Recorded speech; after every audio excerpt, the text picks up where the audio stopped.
एक रात खाने के वक्त मेरी वालदा ने सालन और जली हुई रोटी मेरे वालिद के आगे रख दी।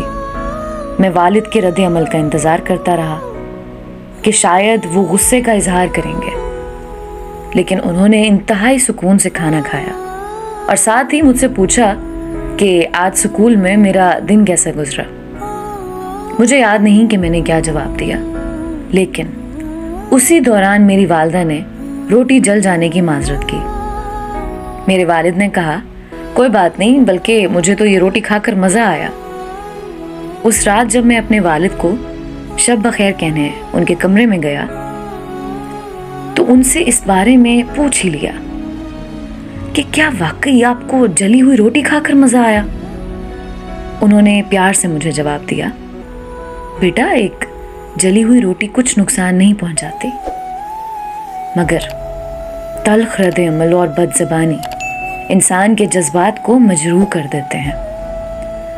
मेरे बच्चे, ये दुनिया बेशुमार नापसंदीदा चीज़ों और लोगों से भरी पड़ी है।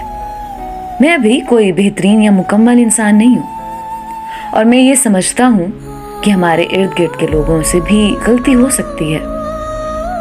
एक दूसरे की गलतियों को दरगुजर करना, रिश्तों को बखूबी निभाना, आला ज़र्फ़ी का मुज़ाहरा करना ही तो ताल्लुकात में बेहतरी का सबब बनता है। हमारी ज़िंदगी इतनी मुख्तसर है कि इसमें माजरत और पछतावों की कोई गुंजाइश नहीं होती।